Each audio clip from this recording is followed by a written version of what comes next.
on just getting the numbers advantage and swarming the Necron player with superior combat troops. And wow, massive recall going off there. I like to call it the recall just to because people are familiar with the StarCraft Protoss skill.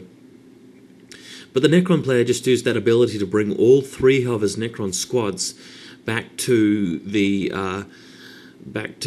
obelisk, and it's the Necron squads themselves which actually pull that ability off. It's not some other unit that teleporting them. They can actually do that themselves. They just transport themselves to a nearby, or actually any Necron building on the map.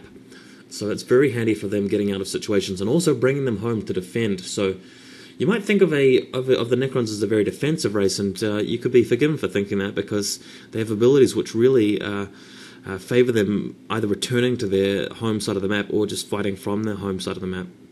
But wow, we've got a melee going on, so as you can see, the Orks are just slugging it out in combat. This is what the Orks are made for. Bourdain definitely has the right kind of unit to be in this situation. He's got Orks with choppers, with I think he may have a couple of knobs leading them around. Knobs are the name that the Ork leaders have, and things are getting pretty brutal here.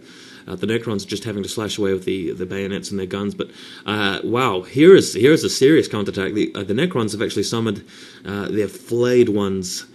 So these are the Necron combat unit. They're these grotesque Necron warriors which are actually wearing the flesh of dead enemies on their actual bodies, their metallic skeletal bodies, and they have sharp claws and so forth. So the flayed ones are going to be making an entrance very shortly to this combat now that they've been summoned from the depths. And over here we have another Necron unit called the Wraith. This unit, cannot actually capture strategic points. It can decapture them, so it can rush around the map and get rid of the points that your opponent's kept, as long as he hasn't got listening posts on them. And then the Wraith is also good in combat, as you've seen, is starting to inflict some serious pain on the Orks right now. So yeah, this battle is still going. Both players content to just keep duking it out in close quarters. The Orks have another squad in the vicinity doing some shooting. So it always favours the player who has the most squads, just to keep a few squads tying up your opponent so they can't do any shooting back, especially for Orks, so you can tie up those Necron warriors which have good firepower, and shoot from a distance with another squad which basically can get free hits in without taking any damage. But I'm not sure if you guys can see the combat too well, thanks to the resolution, sorry about that, but there are a lot of flayed ones fighting, and the ground is just littered with dead Necron corpses here. The Orks just really, they're the superior race in combat, I feel. When you've got so many Orks, they're cheap to replace, they keep swarming in, and they do brutal damage in combat. We've got another small group of flayed ones dishing out some pain. But the longer this battle goes on, I feel like the Orks are going to win, because they've got a couple of squads in support here shooting away, and it's going to take a long time for the Necron player to actually get rid of units just in combat. And looks like we've got yet another group of Ork tech here. This is the Tank Buster squad. They are a unit that fire rockets around, blowing things away. I think that Necron Lord just copped it in the face with some rockets, landing him to the ground. But he'll be back on his feet shortly. And this fight's still going on. Some flayed ones right in the thick of it. The Orks are retreating from them, by the way. Orks deciding they just don't want to take any more punishment from these very, very good quality units in combat. Flayed one, of course, does not have any ranged ability. And take a look at this. This is the massive sort of thermoplasma generator which the Necrons have constructed next to the river on their side of the map. So with that in place, the Necron's pretty much at full power here. The only way he can actually get any more power happening and more resource, this is his basic resource, is to build yet another monolith, which is his primary building, and with another monolith that increases the cap on the number of plasma generators he can build. So if we see that happening, then the Necron will well and truly be ahead economically, but for now, let's just say he's got a decent economy.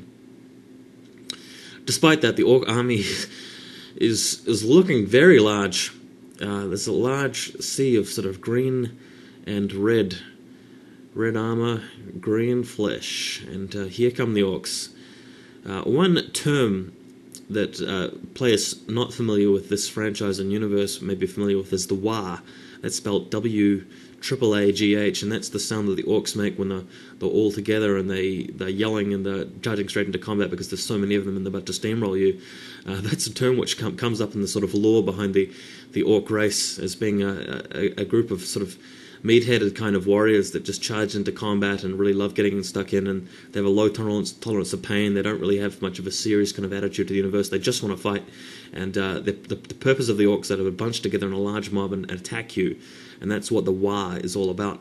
And that sort of explains the sort of mechanics and resources behind how the orcs are designed in this game. But the Necrons themselves are very different. They're a very insidious race that sort of has various cunning tricks to overwhelm you, and some very, very quality units, and they're often low in number, but once they start getting some momentum up, they're actually not too dissimilar from the Orcs in that with momentum, and momentum is really what this kind of matchup is all about. With momentum, the Necrons can definitely take the day. And as we've been saying, this large mob of orcs has generally been avoiding the flayed ones in combat and just doing a combination of shooting and fighting. This building you see here is quite an impressive looking one. It's the Greater Summoning Core, a tech building allowing the Necrons to build some very powerful units. And the orcs have had a go at smashing it, but they can't stay in one position for too long. The flayed ones catching up on them, and the Necrons are easily able to repair. So looks like the Orcs have done a full tour of the Necron territory. They've headed into the Necron territory via one bridge, and they are now leaving the Necron territory via the other bridge. And there's a Necron Lord. Still hasn't been killed yet. Very hard to kill a Necron Lord because it keeps teleporting around. And one very cool mechanic that the Necron Lord has is when you kill him, his body just stays on the ground, and you've just got to purchase him again at your primary building, the Monolith. And once you purchase him again, he just basically gets up off the ground. So that's another reason why it's similar to it's good to compare the Necrons with the undead. They just rise from the dead all of the time whenever they can support that. And we've got a destroyer, a Necron sort of infantry/vehicle unit. It's taking a lot of damage though, heading straight into the thick of it, but it also pulls out a lot of punishment too, so that's another factor keeping the Orcs on their side of the base. They just don't want to commit too much, and looks like the Necron player Chaos is being a little bit careless with his destroyer. He's getting a bit too close to combat, and bam, face planted in the concrete.